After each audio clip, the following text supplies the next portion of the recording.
I think we're good. I think we're We're up. up. We are live. What's up? Hello. How's everybody doing? My name is Sam. This is Balta with me. We're talking Hornets on a winning streak, the hottest team in the NBA, maybe the most talked about team in the NBA as well. It's weird. I'm here I, for it. How you doing? I don't know how to feel. I mean, I feel like the entire country's talking about us. You got Charles Barkley, on ESPN, and he's fighting Shaq and Kenny, both sides, and Windhorse and Bontemps, and the Bill Simmons love has been real for months at this point. I think it's starting to solidify, and I guess that's what winning will do. Who knew? Who Yeah, knew? right. We certainly didn't. Hey, you know what? I think we said it at the time too. Like I was never more happy to be wrong. I thought this was a playing team as the team was currently constructed at the time, like going into the year. I thought this was a playing team. What I didn't expect them to be is red hot and not sellers, but buyers, which is we're going to talk about later in the stream in this video. But like the tone and direction of this, it feels early and it feels real and sustainable as long as we all know the phrase. As long as everyone stays healthy, Yeah. things are going to continue to run like this. Yeah, I mean, we're about to jump right into this. Don't really know how to react. Never experienced this before. Yeah, I Yeah. mean, look, we got comments on the bottom feed. Yeah, I don't think that you're alone. I think we're all with you. I think that, anyone who says, I told y'all this is how it was going to be, I promise. We always said if we could just be healthy. Yeah, well, we never saw that, right? Mm-hmm. And so it's just one of those things. Yes, we've been saying this for years now, but I think it started to seep into the psyche that we never were going to see this team healthy together and be able to see that come to a fruition, to see what we've seen over these past 7 games, which is clearing the second best lineup in the league, which belongs to OKC, by plus 15. Defensive units as well. The numbers have been all over the place. You see that the Charlotte Hornets have a positive 8 defensive rating with that same starting lineup that's putting up so many points. They're also keeping teams below 100 points for the entire game. I mean, it's offense, it's defense. I mean, coaching staff deserves its flowers for getting these guys to play, to buy in. Yeah, Sam, I know I've already gotten into it a little bit. I'm excited. I think that this whole fan base, is. And so let's just, sorry, I jumped the gun. I started No, getting into numbers and just, no. We're here. We're here. it's We're new talking. territory, right? Yeah, we're here to talk about where we're at right now and how we got here. And it's really unfortunate that all of this happened during all of this weather in Charlotte because like the Pelicans game had to be moved up, the Spurs game had to be moved up, and not terribly, but fewer people went to the building that would have gone anyway, right? Mhm. And it's a shame, especially that Spurs one, man. That was one of those games where that was for like a home experience. That's something I was considering going to before the weather was going, Sure. before the weather was shaking out like that. So it's a shame the weather didn't cooperate, didn't allow Hornets fans to really take that in. But I don't see that changing anytime soon. So when the weather goes away, I think this Hornets team is going to stay at least this competitive for the foreseeable future. And it's a long time coming. It's a long time coming. And I can tell you from going to the games, man, I feel I've been unlucky. I was worried that the next game, I was meant to go to the Pelicans game. It was a Monday game, not really great for my personal schedule. So, and it's the Pelicans with respect. It's like we'll give those tickets away. And when they were down, I was like, oh man, this was like it felt like Final Destination. Like I felt like this I was supposed to be me in there. And then they came back. I was like, damn, I should have been on that plane. I should have been on the plane. Oh, shit. It should have been me in there watching this 20-point beatdown in the Yeah, first half. that could have been me. And then it should have been me when they made the crazy comeback in the second half. Yeah. It's a beautiful thing though, the shot making that's going on right now, and the way Miller and Knipple and LaMelo and Musa and Bridges are all converging right now. It's like it's peak chemistry, it's peak competitiveness, and there's a lot to believe in, and it's a long time coming. Well, the Charlotte Hornets swept January's awards. We saw Mm-hmm. Charles Lee take home Eastern Conference Coach of the Month. Con Knipple just renamed the award after him at this point. I mean, that's his trophy. And it will be for the rest of the year, I presume. And then you have Brandon Miller winning Eastern Conference Player of the Week. And so, I mean, just boom, boom, boom. The Charlotte Hornets, the entire national media is talking about them. Longest winning streak in the NBA. Awards going. When's the last time we saw a Eastern Conference Coach of the Month award here in Charlotte? I really can't remember the last time I saw one of those. We've had some Player of the Weeks because LaMelo's Yeah. had some bona fide star-studded weeks, and we've had LaMelo his rookie year, of course, winning the Rookie of the Month. But as far as coaching, I mean, the team is taking the league by storm. You actually have people talking about us being buyers here at the deadline.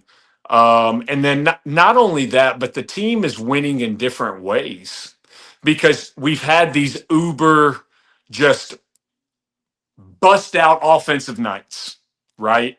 But then we've also had numerous nights where we've held teams under 100. I think 7 times in the month of January, held teams to under 100 points. Don't quote me on that, but I believe that's the number. And then also you see them sludge and grind one out against a not great Pelicans team. Shots aren't falling in the first half.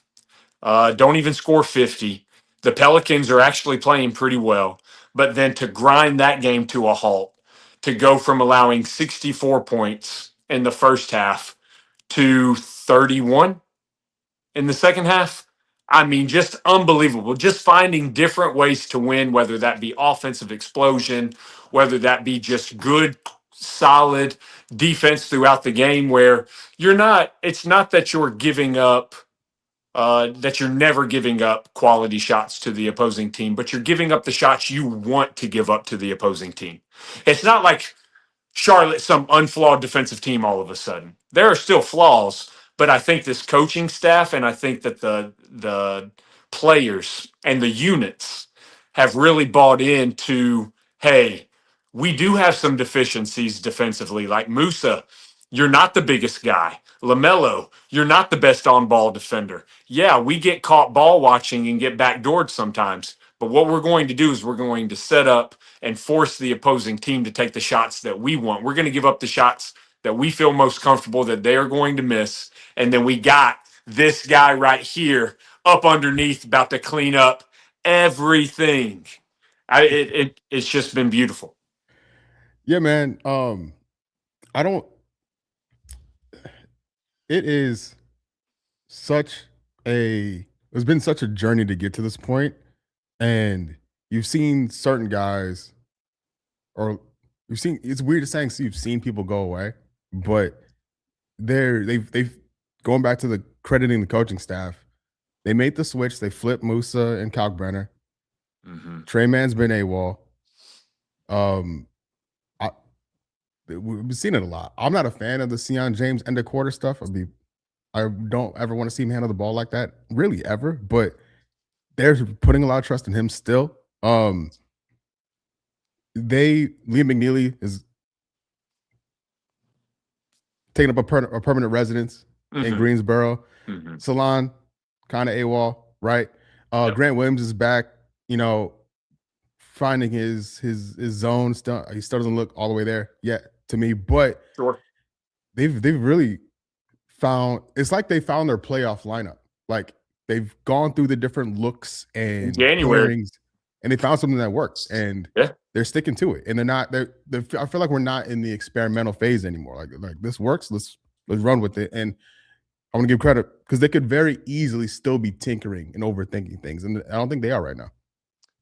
No, and I mean this. You said it. I mean, we still don't have good Grant Williams, even Mhm. though he was the unsung hero of the Pelicans' comeback. I mean, he really came in and threw for the Hornets when Brandon Miller couldn't hit shots and Con Knipple couldn't hit shots. And of course, when Coach Lee took LaMelo out of the game, not rotationally wise, but with his dome, Yeah, exactly. um, yeah, we saw a slide there pretty quickly in the Hornets production, but Grant Williams really seemed to settle things. Instead of just a lot, we've gotten accustomed since he's come back. Grant's really been a perimeter player who's setting screens and just moving the ball. It never sticks. He catches and he passes and then he's screening away. Sometimes he's ball screening, dribble handoffs. But this game, he knew things weren't falling for the Hornets. And so he went inside and he got a couple offensive rebounds and easy putbacks. Just seeing the ball go through really steadied the team. I think he finished with 16 points that game, which, that's not Grant Williams' role. But we'll take that on any given night, especially when the team's struggling. Sam, I want to throw this to you because I know it's all-star reserves were named the other night. Hmm. No Charlotte Hornets made an appearance. And I believe it was James Plowright put, don't take this as a slight, Hornets fans. The reason for this is because this resurrection of the season, and I'm paraphrasing, has been a complete and total team effort. It's been Musa Diabate. It's been LaMelo Ball. It's been Brandon Miller. It's been Con Knipple. It's been Grant Williams busting out. Obviously, he was never going to get all-star recognition. But, I mean, it's really been a team effort. And I know this is a difficult question. Uh, who do you feel like has been the key catalyst to the 7-game winning streak when it comes to the Charlotte Hornets? If you had to Brandon pick one name. Brandon Miller, Okay. and All right. it's not no shots to anybody else, but No. but This is an impossible question. yeah, I feel like Brandon's been the one to take us out of holes, and he's been operating at a next level, scoring wise, and yeah, so I think it's Miller for sure. Yeah, I can't fault you for that. I actually, if we saw a name pop up, I didn't think that we were going to have any all-star reserves, Mhm. just because it happened too late. A lot of the voting had already occurred. I mean, prior to this, I mean, you're talking about the Hornets being 14 games, 13, 14 games below 500 just a couple weeks ago. And Yeah, so, I mean, 7 games, how much weight do you put into that? It's whatever. Hornets fans, don't be upset. It really has been a total team effort. Brandon Miller's been incredible, hitting shots, even his defensive abilities.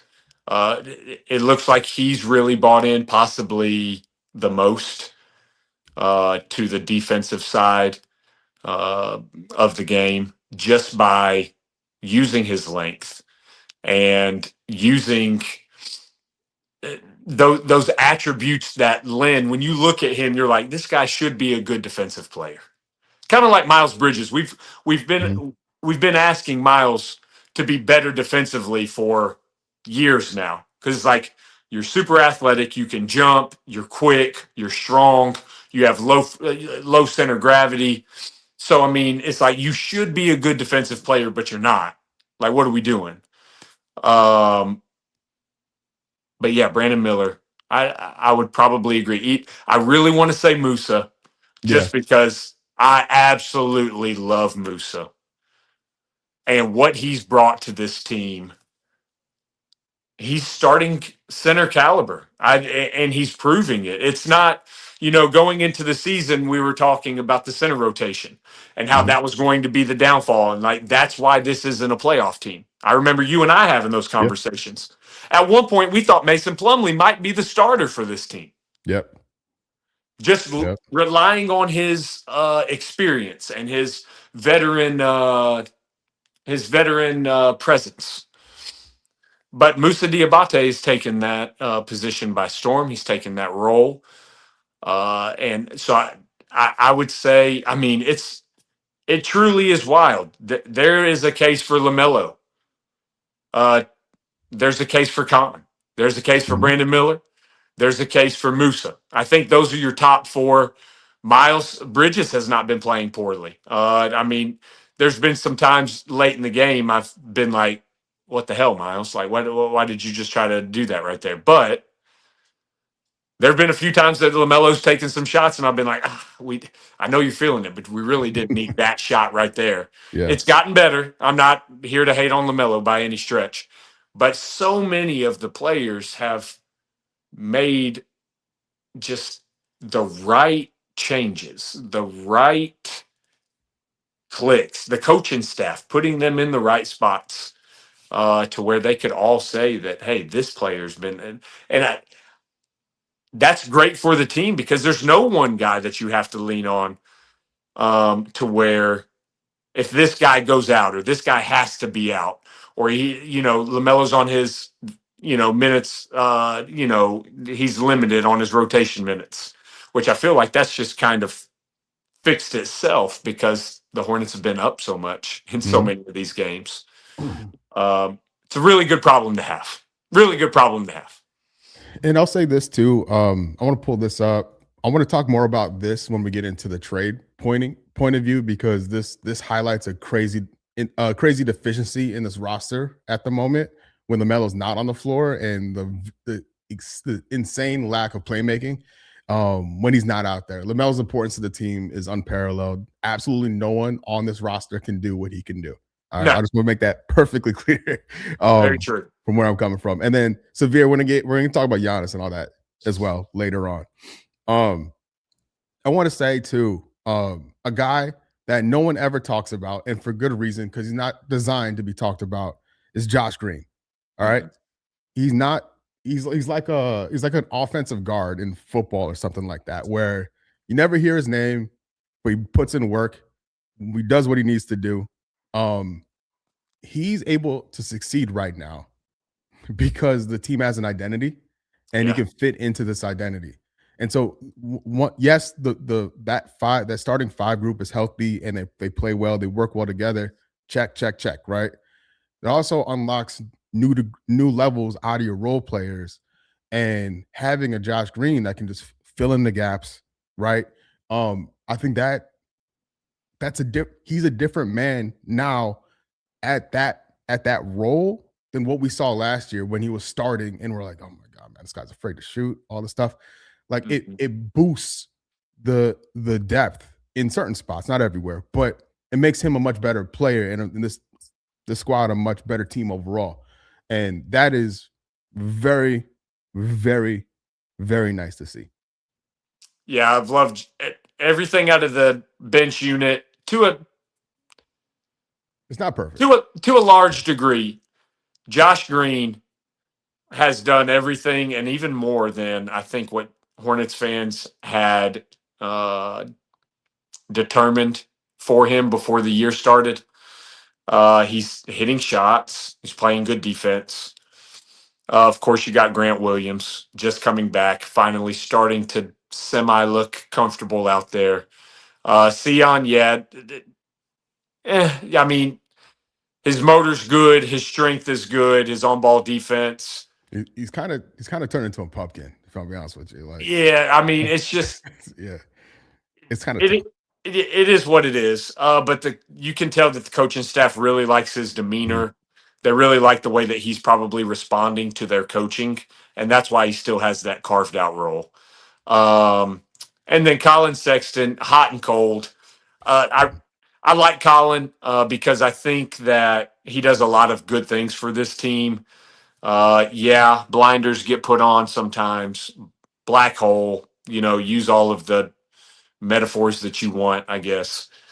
Um, but he really came through in that Spurs game. And Mhm. see, like that's the thing. Like Grant Williams stepped up when the Hornets weren't playing well against the Pelicans.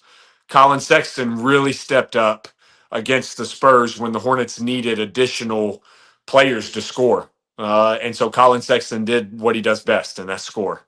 21 points, 5 of 5 from three.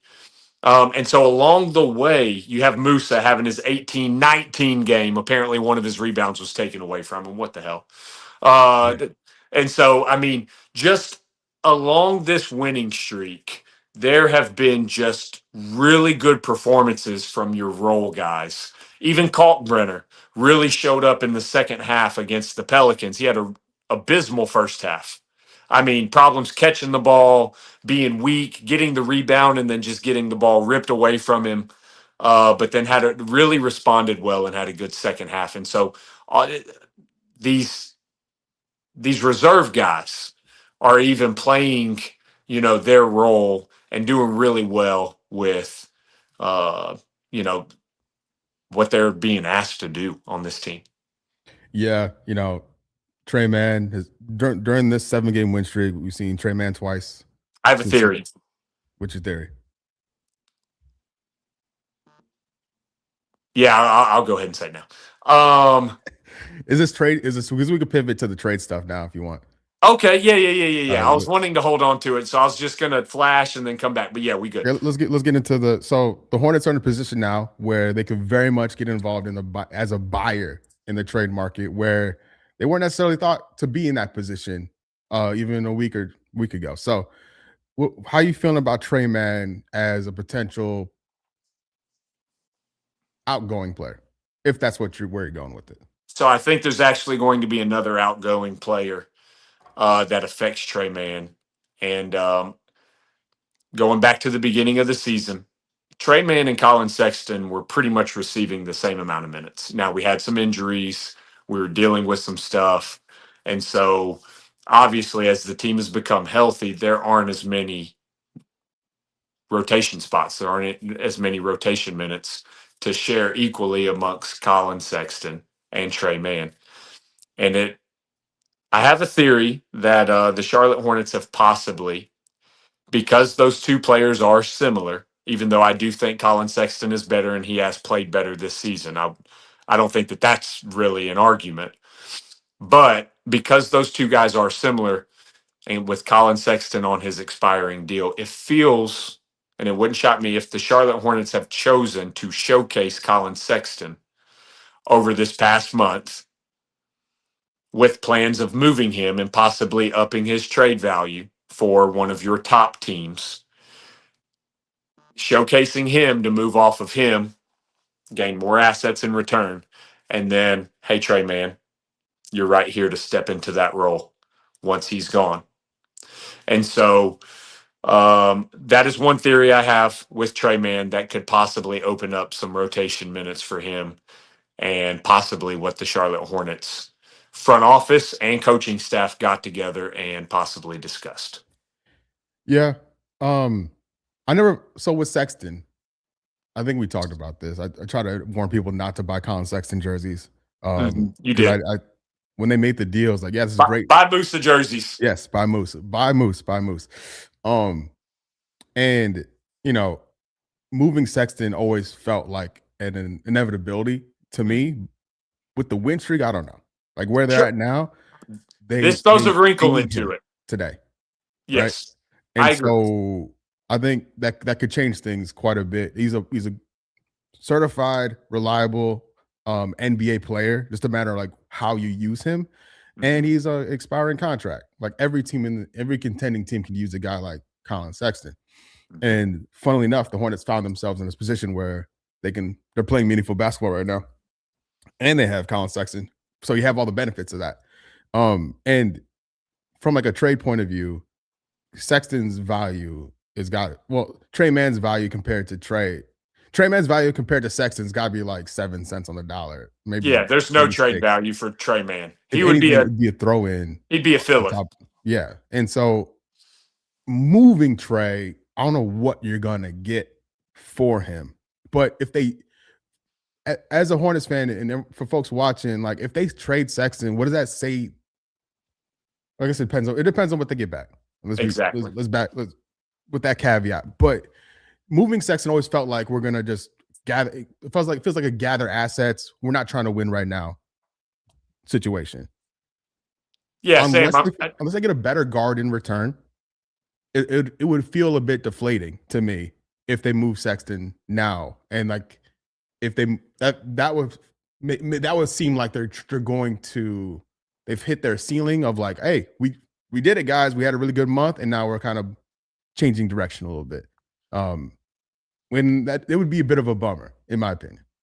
No, I think that's what this winning streak has done for the entire team. I think prior to this winning streak, and it was kind of a hot and cold, start to end of the year to start of the year, where you were blowing out OKC, but then you're losing to the Pacers, and then you're blowing out the Lakers, right? But then you're following that up with a loss, and so it was just back and forth, back and forth.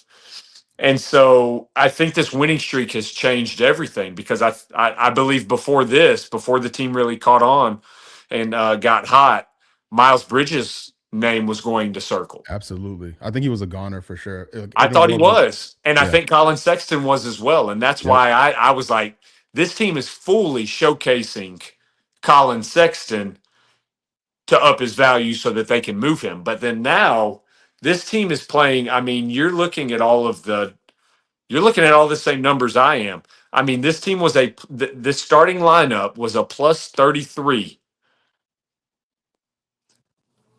Number one unit in the league. And then you still have Colin Sexton coming in and being able to drop 20 on any given night off the bench. That's 6-man of the year type numbers. Now, with that, he also has his down nights. I mean, we're not going to say that he's a consistent 20 a night. But Colin Sexton is a legit NBA player. This is no James Book night. Okay. And so, yeah, I think that you're talking about the morale of the team. I think when you start talking about moving anybody outside of maybe, I think Connaughton, I think Trey Mann, I think, those would be the two that people are really like, okay, yeah, we can add up their salaries, 8 mil, 16 mil, plus you got the MLE, maybe throw a first on something, maybe some seconds, maybe you can bring in another depth piece or whatnot. But I mean, as far as messing with the rotation, yeah, I think you're going to have fans really like, what the hell? Like, they're playing. We're seeing the best basketball in Charlotte in a decade, and now you want to mess that up? Come on now. So let's go through this really quickly. If just the guys that you think are not I don't say tradable, because everybody's tradable. Like, there's a Giannis shit out there. I'm sorry, but peace if we can get Giannis. You know what I mean? Like, thank you. I don't say tradable. Thank you. So look, he's the one that I would move heaven and earth to get. Yeah, Giannis is the one player. So, like, people were talking about Jaren Jackson Jr. Obviously, he was traded to Utah earlier today. He was not one of those guys I'm willing to spend multiple firsts and, mess up your depth. Karl Anthony Towns has been a name that's kind of circulated. No, thank you. Giannis is the one who you would be able to be like, okay, let's move numerous firsts. Let's get rid of Salon for that. Miles Bridges can go for him, and then we can start talking. But outside of that, yeah. What? So, Giannis trade notwithstanding, guys that can be traded without messing the vibes up. Let's call it that. It's a big long title. Trey Mann, yes. Tajon Salon. Well, I don't say can be traded, could be traded. They're not trading Salon unless it's part of a deal. I think they really believe in him, right? So, sure. Trey Mann, Connaughton, McNeely, too early to say. Man, I don't even. Yeah, I think with McNeely, a bigger deal. Like, I don't think they would. I don't think that they're willing to give up on a first round pick rookie year. Yeah, unless they really know something, like unless it's like a Nick Smith Jr. situation where like they're just like, hey, yeah, we messed up. We see something here that's not right. It's time to move on, or try to let's recoup some of the capital that we used on McNeely, whatever. So you're looking at Trey Mann and Connaughton. You got Cal Brenner's not going anywhere unless it's part of a bigger deal, or unless do you think he'd be on the table? He's not untradeable, but like I think the likely to move is pretty limited to Trey McNeely at this stage. Sorry, not McNeely, Trey and Connaughton at this stage. And even if you trade Pat Connaughton, are you messing with the vibes? The bench True. mob vibes? True. Like That's a Pat, real thing. It's not hey, nothing. Patty And then C. also, Mason Plumlee is still on this roster, by the way, taking up a roster spot. Yep. He's a cap number that could be moved as well. And you can get some actual production out of that roster spot as well. It's something else to be mindful of, right? It is. It is. Yeah, I mean, if you're going after Giannis, then yeah, all of those guys you just mentioned can get out of here, right? Yeah. They just, no offense. I love them. Thank you for your service. Thank you for your 7-game win streak that you have brought to the Queen City. But it's Giannis. Yeah. And so, but yeah, you're not messing with the core rotation. You're not moving Sion, rookie, contributing. You're not moving Ryan Kalkbrenner, rookie, contributing. Colin Sexton would be the one that I guess you could I guess flesh out to the team and be like, hey guys, he was an expiring. He was going to want 20 mil next year. It's just not in the books, not in the cards for us. Like Trey's over here.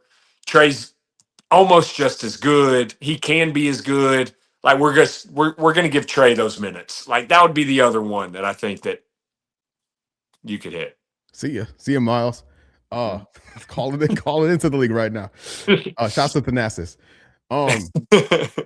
So I think if the Hornets make any deal, it would be for a rotational guy, in my opinion. I don't think they would be trading for a starting category, a guy that's going to enter the starting 5, and that's why we're limiting it to the Treyman, Connaughton, Sexton, like those guys. If you're talking adding a starter, then you're in your Miles talk. Miles has entered the chat, basically that level. Yeah. And I don't think they're going to make that big of a move. More of contract, second round picks, guy coming in. Do you have any names specifically or any like play positional needs? Because for me, they have to fix the playmaking. It's a lot of stuff's going well for this team, but they're not playing perfect basketball, and they're doing a good job of pulling themselves out of holes, but they are really struggling in the playmaking department. They're turning the ball over a lot. Like during the 7-game winning streak, they're 29th in the league in turnovers. They're like, I think they're mid-table in assists. They have like they're second to last in steals. You know, LaMelo's doing just fine, but when he's not out there, it's really bad. They don't have enough guys that can dribble. Like watching the Spurs and how they can just have like they got Fox, they got Castle, they got Harper. It's like just rolling them out there. So many guys that can handle the rock and make things happen. We don't got that. It'd be nice to have that. Sexton, not really his thing. So if they could add anyone that can contribute as a additional ball handler and playmaker would be nice. And that's my main wish before the deadline is up. But what do you want? What do you want out the deadline? Keep your eyes on the Chicago Bulls. Plethora of guards. Yeah. Sure. Today they obtained Mike Conley and Ayo Dosunmu is there. Kobe White is there. They still, I mean, they just have guards on top of guards in Chicago now.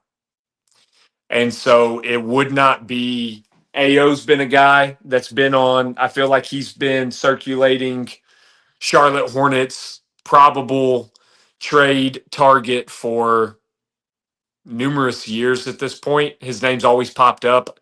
Obviously nothing ever solidified.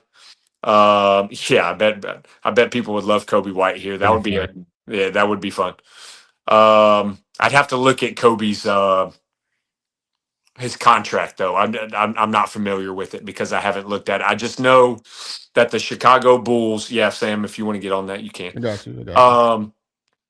I just know the Chicago Bulls are heavy on guards right now, and it would be easy. I know Mike Conley's in his twilight years, but even someone where if the Bulls are just trying to move off of and like attach a pick, and I feel like Conley's making too much money though. Um, To it your point, Kobe White's an expiring yeah. unrestricted free agent in the summer. Okay. All right. There it He's on is. 12.8. Yeah. Very, very, very tradable.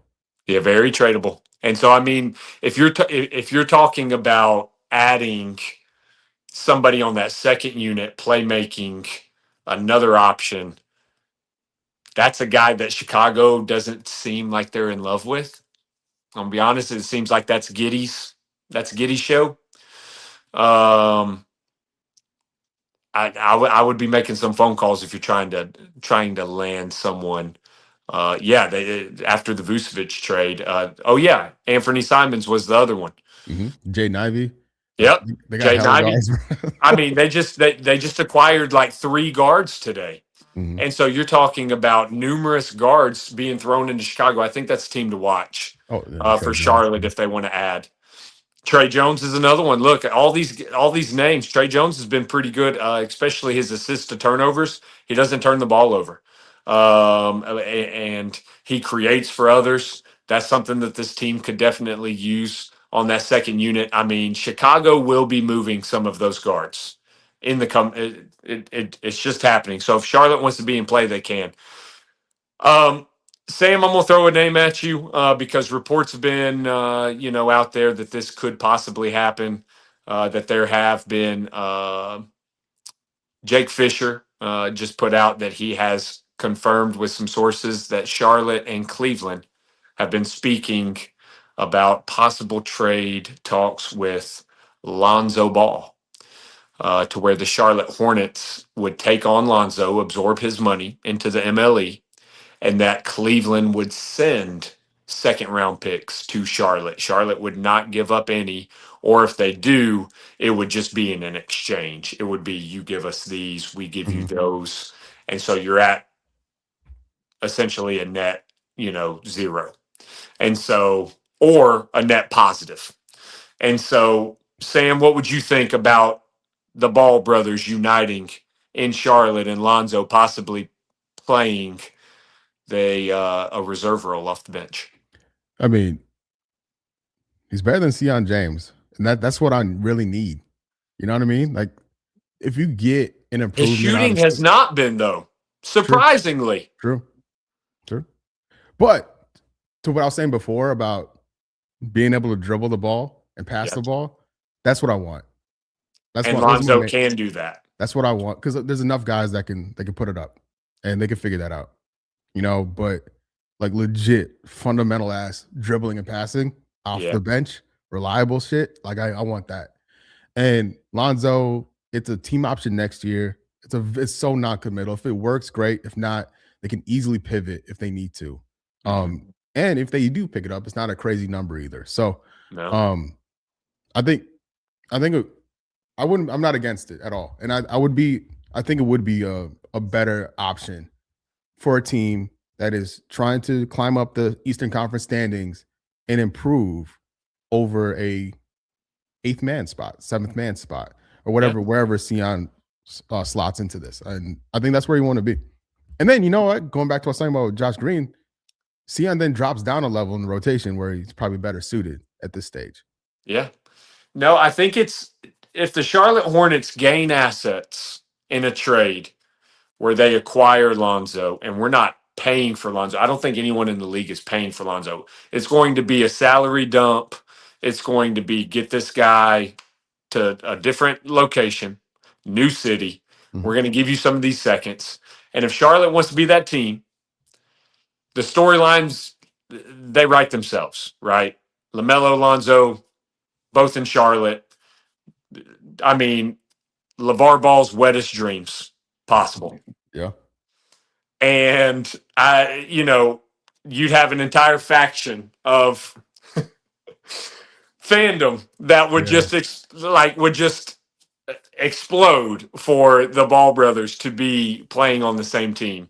So, but from a basketball standpoint, I think that that's a flyer that isn't that risk. It's not risky. Like if it works, then you get an improvement upon Sion, like you said. If it doesn't, I guess you just keep rolling Sion out there. And you just see where it goes at that point. Um, so yeah, if the Charlotte Hornets are acquiring picks, more in the stash, I'm okay with rolling that out there just to see if, hey, Lonzo can just get you in your sets and and the ball doesn't stick. He moves the ball. And then hopefully maybe his shot does start following if people are sagging or if people are helping off of him and different things. And I mean, what's he getting? 14, 15 minutes a night? Okay.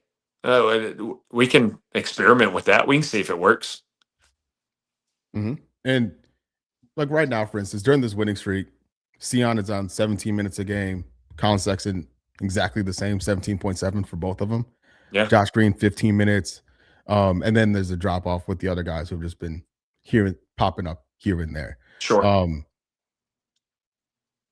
That's all I'm saying. I see like stay with KJ or Trey for now. And I don't disagree.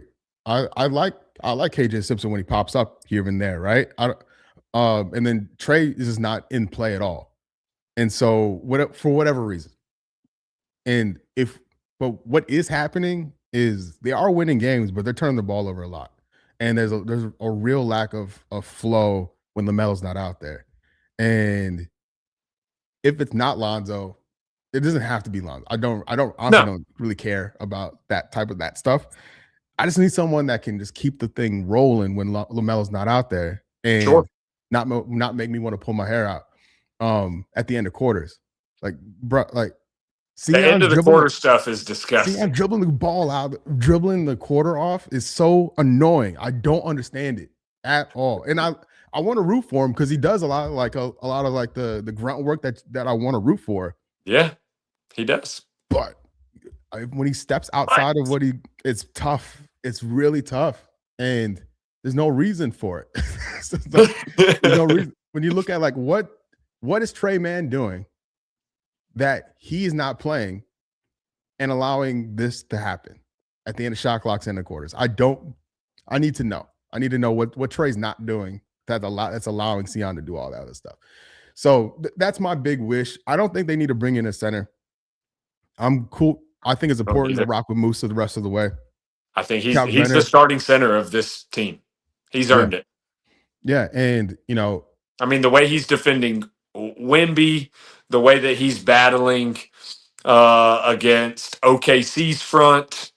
I mean, the list just goes on and on. Musa has earned his spot. I'm rocking Moose all the way, and yeah, I'm not adding a center unless, like you said, Mason Plumlee is, being cut, and you're bringing in a third option who can actually play at some point soon.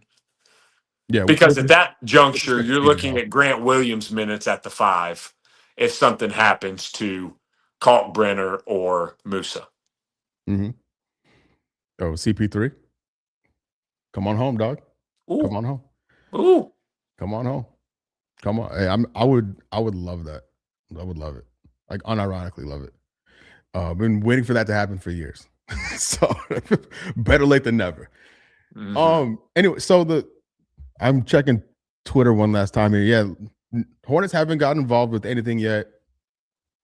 I think that's going to change between now and the deadline. It's a good place to be. It's a fun, different change of pace. Not since when they traded for Harrell, was it like, yeah, hey, we're going for it on the deadline? Yeah. Because forever that ago. was a positive move. Yeah. That was a big moment for us at the deadline. And so watch Chicago. See if Charlotte doesn't do some plucking from Chicago's backcourt. I'm here for it. I'm here for it. Any final thoughts before we get out of here? I would move so much for Giannis Antetokounmpo, and I Yes, would absolutely. that he is the one exception. He's the one that where you break up vibes. Uh, there was a report, Ramona Shelburne. She said that she called the Charlotte Hornets would be an interesting team. That she's heard that maybe they fiddled around a little bit with a Giannis call here or there over the last couple weeks. How much to that? What are they asking? Who knows? Um, Sam, what would you give up for Giannis where you don't mess up the? Because if Giannis is coming here, Yeah, you gotta have okay, something here still, right? if Giannis is coming here, he's not okay with you moving LaMelo and Brandon Miller and Concanipple. You know what I mean? Mm-hmm. Like you're not making that trade by getting rid of those guys. Like you're selling Milwaukee on. We have a treasure chest of picks. We have some really like some high upside rotation guys as well. What are Mm-hmm. you doing? Well, Bridges is 100% in that deal. He is. Agreed. I think Sexton. So to make the money work, just starting off point, Yep. Bridges, Sexton, and Trey Man gone. They're gone. Just Agreed. Connaughton can't be in the deal because he just came from Milwaukee. It's not allowed. Uh-huh. Otherwise, he'd be in that thing too. I think So Salon is included in that deal as Alon, well. I think And Kalkbrenner's probably in there. Kalkbrenner's probably in it. Probably McNeely as a throw-in, just to Possibly, sweeten it. yeah. Just because they're like, yeah, give me another first round rookie pick. Who And cares? then the fan base can say, "Hey, we got a first round. Yeah, we got two rookies that are, you know what I mean? Like it's easy to sell." And then we got the Dallas pick, you got the Miami pick, the Phoenix pick, and then all of our own picks. So there's plenty to play with there. I would probably cap it if possible at 3. Okay. Would you go for? Just to have a little cushion. Go just for?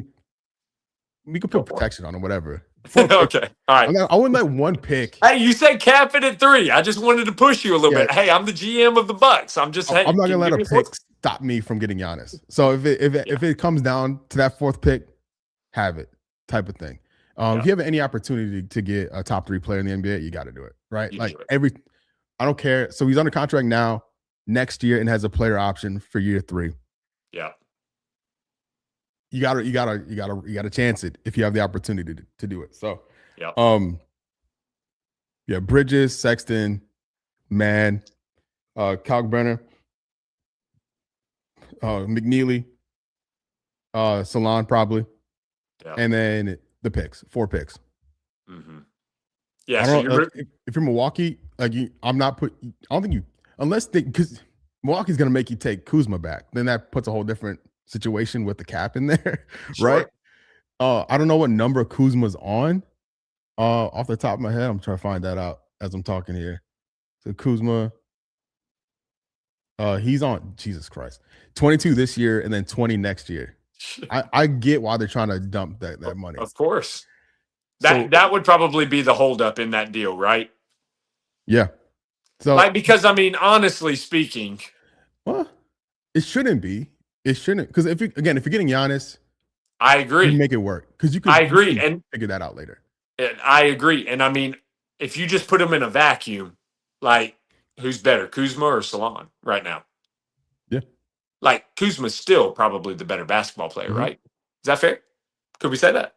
Even if he's frustrating, yeah, he wouldn't start for this team. He would be he'd be slid into that 15 to 17 minutes a night, right? Role, which might do really well for him. That's what he did in LA before he was asked to be a starter in Washington and now Milwaukee. It's just asking too much of him. And I think that bench role, nothing stops you from Giannis. I think you move all of what you said. I agree wholeheartedly. If they need 4 picks, they can have 4 picks with all of that. Because honestly, you're talking about Bridges. And now look, we're really dreaming here, right? Yeah, this is not going to happen. It's not happening. But hey, for the sake of like, what would you move for Giannis? Bridges is rotation player. Sexton is a rotation player. Kalkbrenner is a rotation player. And then all the other guys that we mentioned are out of the rotation currently. So you're talking about moving 3 rotation guys for a top 3 player in the NBA. A lot of picks, but you still have so many picks that you're not going to need all that. Well, I don't want to say you won't need those picks. It's worth it. It would be worth trading for Giannis. And then that would be crazy exciting. And so, and runner, if you make that deal, you're putting a bunch of guys, you only get 1 or 2 guys back. You only need the Hornets are only playing like 9 guys now anyway. The rest you can just supplement either through the trade market or through free agency just to fill out the back end of your roster. Because again, we're talking about bottom end of the rotation guys or guys that really don't play at all anyway. So it would be fine. It'd be fine. You could still absorb using your MLE, like take on a guy. I mean, I think that if you saw a deal like that go down, I think that's definitely where you see like Alonzo coming into play. I think that's where one of those guards in Chicago, you could absorb them as well into that MLE. I mean, there are so many options. And then you just maybe you call Spencer Dinwiddie back up. You're like, hey, Spence, I'm sorry things didn't work out for you at the beginning of the year, but what's Frank Ntilikina? No, never mind. I'm good. Frankie Smokes can stay at the house. That's where you lose me, Sam. All right, fair. That's the line is Frank Ntilikina. Hey, Maladon, sorry, no, I draw the line. We did it. We served our time. Isaiah Wong, all them boys. Shout out to y'all, but see you never. Can't. All right, Balta, appreciate you as always. We're gonna get out of here. If you're still watching, appreciate y'all. If you're watching on demand, make sure you subscribe. Make sure you like. If you're here right now, make sure you like before we end here. And we'll see you soon. Hopefully the Hornets get busy in the next 48 hours, 72 hours. Busy. Shout out to Nick Batum, legend. Or not. All right, peace, everybody. All right, adios.